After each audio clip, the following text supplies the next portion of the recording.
நாம் இந்த வீடியோவில் இந்த சார்ட்டை எப்படி க்ரியேட் பண்ணுறதுன்னு தான் பார்க்க போகிறோம். இந்த சார்ட்டில் என்ன ஒரு ஸ்பெஷல் அப்படின்னு பார்த்திங்கன்னா, உங்களுக்கு இண்டிவிஜுவல் டேட்டா அனைத்துமே பார்த்திங்கன்னா ஒரு டோட்டல் அப்படிங்கிற ஒரு பாருக்கு கீழே இருக்கிறத நீங்கள் பார்க்க முடியும்.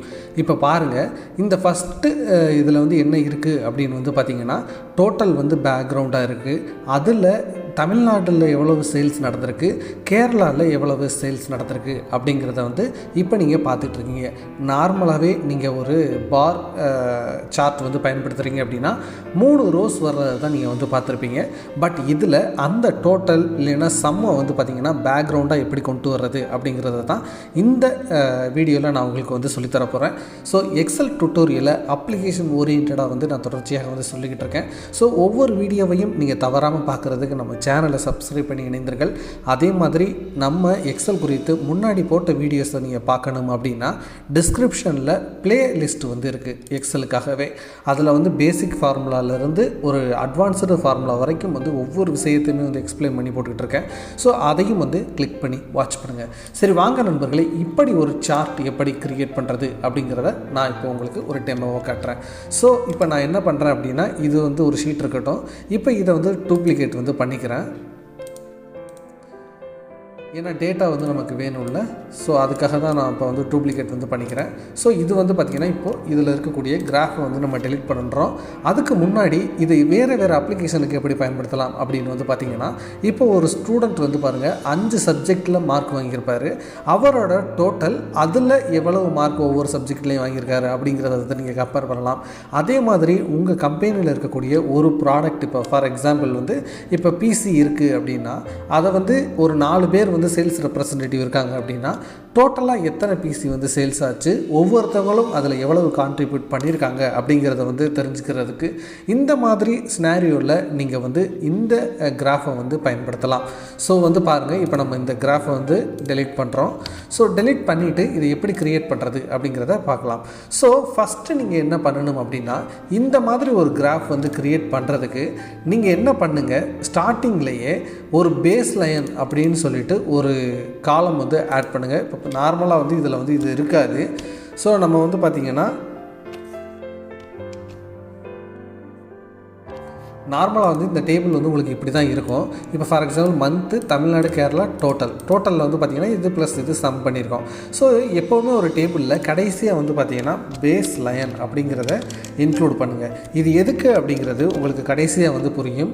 நம்ம இந்த மாதிரி ஒரு கிராஃபை க்ரியேட் பண்ணுறதுக்கு பேஸ் லைன் அப்படிங்கிறது ஒரு ஃபீல்டு அவசியம். ஸோ ஜஸ்ட்டு 0 அப்படிங்கிறத மட்டும் ஆட் பண்ணுங்கள்.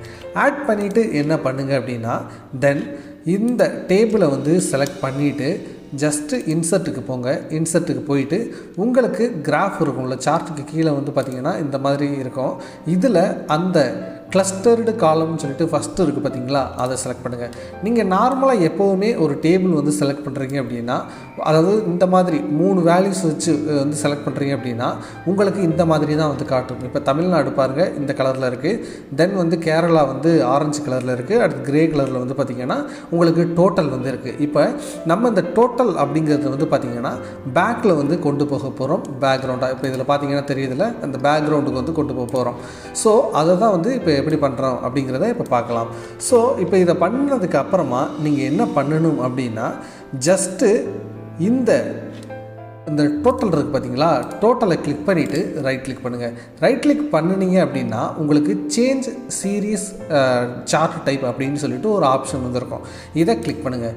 இதை கிளிக் பண்ணிங்க அப்படின்னா உங்களுக்கு தமிழ்நாடு என்ன, அதே மாதிரி கேரளாவில் என்ன சார்ட் நம்ம யூஸ் பண்ணிகிட்ருக்கோம். ஸோ ஒவ்வொன்றுக்கும் பார்த்திங்கன்னா சார்ட் டைப் இந்த இடத்துல ஷோ ஆகும். இப்போ இதில் நீங்கள் என்ன பண்ணணும் அப்படின்னா, டோட்டலுக்கும் பேஸ் லைனுக்கும் நீங்கள் என்ன பண்ணுங்கள், லயன் அப்படிங்கிற சார்ட் டைப் இருக்குல்ல, இதுக்கு மாற்றுங்க. ஸோ இப்போ பாருங்கள், இது ரெண்டுக்கும் இப்படி மாற்றிக்கிட்டு ஓகே கொடுத்தீங்க அப்படின்னா உங்களுக்கு இந்த லைன் வந்துடும். பேஸ் லைன் உங்களுக்கு தெரியாது. ஏன் அப்படின்னா உங்களுக்கு 0 இருக்கிறதுனால கீழே லைன் எல்லோ கலரில் போயிட்டு இருக்கு பாருங்கள், அதுதான் உங்களுக்கு பேஸ் லைன். ஸோ இப்போ நீங்கள் என்ன பண்ணணும் அப்படின்னு பார்த்தீங்கன்னா, இப்போ பாருங்கள், இந்த லைனை கிளிக் பண்ணிவிட்டு இந்த ப்ளஸ் சிம்பிள் இருக்குது பார்த்தீங்களா மேலே, இந்த சார்ட் எலிமெண்ட்ஸ் இதை வந்து கிளிக் பண்ணுங்கள். இதை கிளிக் பண்ணிவிட்டு அப் டவுன் பார்ஸ் அப்படிங்கிற ஒரு ஆப்ஷன் இருக்கும். நீங்கள் ஜஸ்ட் இதில் ஸ்க்ரோல் பண்ணும்போதே உங்களுக்கு வந்து தெரியும். இதை வந்து செக் பண்ணுங்கள். இதை செக் பண்ணிங்கன்னா என்ன நடக்கும் அப்படின்னு வந்து பார்த்திங்கன்னா, இங்கே அந்த வேல்யூஸ் இருக்கும் பார்த்தீங்களா, அதுக்கு கீழே அப்படியே வந்து பாருங்கள் ஒரு பார் வந்து க்ரியேட் ஆகும். ஸோ இந்த பாரை வந்து க்ரியேட் பண்ணுறதுக்கு தான் நம்ம அப் டவுன் பார்ஸ் அப்படின்னு சொல்லிட்டு நம்ம வந்து இதை வந்து எனேபிள் பண்ணியிருக்கோம். ஸோ இப்போ ஓகே கொடுத்துடலாம். ஓகேங்களா? இதை ஓகே கொடுத்ததுக்கு அப்புறமா இப்போ என்ன பண்ண போகிறோம் அப்படின்னு வந்து பார்த்திங்கன்னா, இந்த கேப்பை வந்து நம்ம இப்போ சேஞ்ச் பண்ண போகிறோம். ஸோ இப்போ பாருங்கள், இந்த லைனை செலக்ட் பண்ணிக்கோங்க. இப்போ செலக்ட் பண்ணிவிட்டு இப்போ பாருங்கள் ஃபார்மேட் டேட்டா சீரீஸ்ன்னு இருக்குல்ல, இதை கிளிக் பண்ணுங்கள். இதை கிளிக் பண்ணிவிட்டு கேப் வித் அப்படின்னு சொல்லிட்டு இருக்குது பார்த்தீங்களா, இதை வந்து ஒரு 30யோ இல்லை 40% இப்போ இதை பாருங்கள், நான் அதை வந்து ரெடியூஸ் பண்ணுறேன். ரெடியூஸ் பண்ண உங்களுக்கு தெரியுதா, அது வந்து பெருசாகிறது வந்து தெரியும். ஸோ உங்களுக்கு எந்த அளவில் பெருசாகணுமோ, இப்போ நீங்கள் வந்து பெரிய ஒரு 2-3 டேட்டா யூஸ் பண்ணுறீங்கன்னா அதுக்கு தகுந்த மாதிரி பெருசு பண்ணிக்கோங்க. நான் ஒரு 35 வந்து வைக்கிறேன், இல்லைனா 30 வந்து வைக்கிறேன். 30ங்கிறது எப்போவுமே வந்து நார்மலாக வந்து இருக்கும். ஸோ 30 வச்சுட்டு ஓகே கொடுத்துட்றோம். ஸோ இப்போ பார்த்தீங்க அப்படின்னா நமக்கு பின்னாடி அந்த வேல்யூஸ் எல்லாமே இருக்குது. இப்போ தமிழ்நாடு கேரளா வேல்யூஸ் வந்து பார்த்திங்கன்னா இந்த கிராஃபுக்கு, அதாவது இந்த பாருக்கு பின்னாடி தான் வந்து இருக்குது. ஸோ இப்போ அதை முன்னாடி கொண்டு வரணும். அதே மாதிரி வந்து பார்த்திங்கன்னா இந்த லைனை மறைக்கணும். ஸோ இந்த மாதிரி சேஞ்சஸ் எல்லாமே நம்ம இப்போ பண்ண போகிறோம். ஸோ இதை கிளிக் பண்ணிக்கோங்க. இந்த ஃபில்லுக்கு போனீங்க அப்படின்னா ஆட்டோமேட்டிக்னு இருக்குது பார்த்தீங்களா, இதை வந்து நோ லைன் அப்படின்னு சொல்லிட்டு பண்ணிங்க அப்படின்னா இப்போ பாருங்கள் ஆட்டோமேட்டிக்னா அந்த லைன் இருக்கும். நோ லைன் அப்படிங்கிறத வந்து கொடுத்துட்டீங்க அப்படின்னா அந்த லைன் மறைஞ்சிரும். ஸோ இப்படி தான் வந்து நீங்கள் அந்த லைனை மறைக்கணும். அதே மாதிரி பாருங்கள், இந்த எல்லோ கீழே இருக்குது பார்த்தீங்களா உங்களுக்கு. ஸோ பேஸ் லைன் வந்து ஆல்ரெடி வந்து உங்களுக்கு இருக்குது, பட் அது வந்து தெரியலை.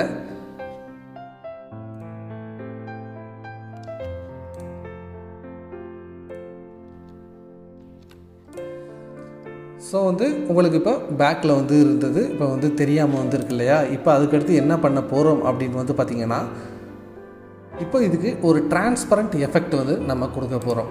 அதை எப்படி கொடுக்குறது அப்படின்னா, ஜஸ்ட்டு இதை வந்து கிளிக் பண்ணுங்கள். கிளிக் பண்ணிவிட்டு மறுபடியும் ஃபார்மட் டவுன் பார்ஸ் அப்படின்னு சொல்லிட்டு ஒரு ஆப்ஷன் இருக்குல்ல, அதை கிளிக் பண்ணுங்கள். அதை கிளிக் பண்ணிவிட்டு இந்த ஃபில்லுக்கு கீழே போங்க. வேறு எதுக்கும் கீழே போகாமல் ஃபில்லுக்கு கீழே போயிட்டு கிரேடியன்ட் ஃபில் அப்படின்னு சொல்லிட்டு ஒன்று வைங்க.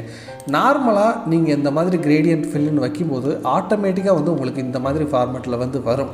சப்போஸ் அப்படி வரல அப்படின்னா நீங்கள் அதுக்காக வந்து கவலைப்பட வேண்டாம். ஜஸ்ட்டு நீங்கள் எதெல்லாம் வந்து சேஞ்ச் பண்ண வேண்டியிருக்கும் அப்படின்னு வந்து பார்த்திங்கன்னா, இந்த பொசிஷன் இருக்குது பார்த்தீங்களா, இந்த பொசிஷனை இப்படி சேஞ்ச் பண்ணிங்க அப்படின்னா வேல்யூஸ் வந்து மாறும். ஸோ இது மாறும்போது என்ன ஆகும் அப்படின்னு பார்த்தீங்கன்னா, நீங்கள் பார்த்தீங்கன்னாவே தெரியும், அந்த டார்க்னஸ் வந்து வரும்.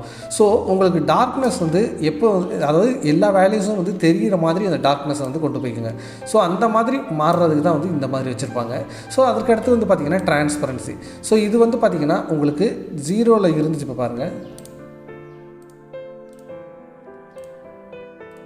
ஸோ இந்த டிரான்ஸ்பரன்சி அப்படிங்கிறது வந்து பார்த்திங்கன்னா 100ல் வந்து இருக்கக்கூடாது.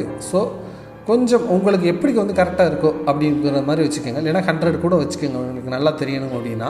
ஸோ வந்து அதுக்கடுத்து வந்து பார்த்திங்கன்னா பிரைட்னஸ் இது எல்லாமே வந்து பார்த்திங்கன்னா உங்களுடைய திறமை தான். உங்களுக்கு எப்படி வேணுமோ அதுக்கு தகுந்த மாதிரி நீங்கள் வந்து இதை அட்ஜஸ்ட் வந்து பண்ணிக்கலாம். ஸோ இப்போ பாருங்கள், நமக்கு நீட்டாக வந்து ஒரு கிராஃப் வந்து கிடச்சிருக்கு.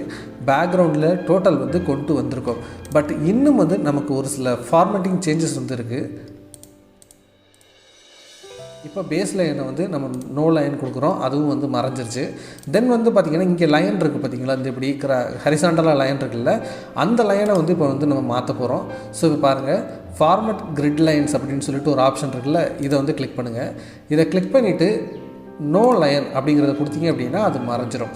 இப்போது பேக்ரவுண்டில் ஏதாவது ஒன்று உங்களுக்கு இப்போ வைக்கணும் அப்படின்னா ஜஸ்ட்டு சாலிட் ஃபில் அப்படிங்கிறத வச்சுட்டு இந்த இடத்துல உங்களுக்கு என்ன கலர் வேணுமோ நீங்கள் அந்த கலரை வந்து வைக்கலாம்.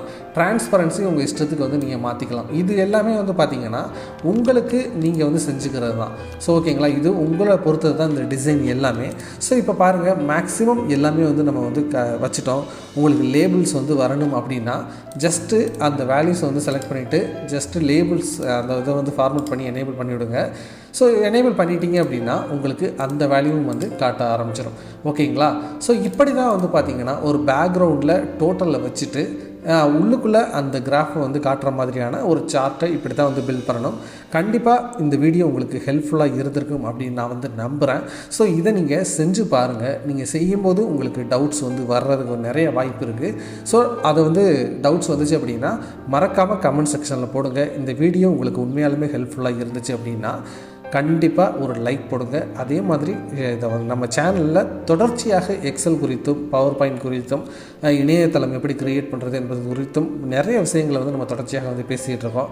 அது எல்லாத்தையுமே நீங்கள் வந்து பார்க்குறதுக்கு நம்ம சேனலை மறக்காமல் சப்ஸ்கிரைப் பண்ணி இணைந்திருங்கள். இது ஸ்ரீ டெக் டாக்ஸ். நான் உங்கள் ஸ்ரீதரன். வணக்கம்.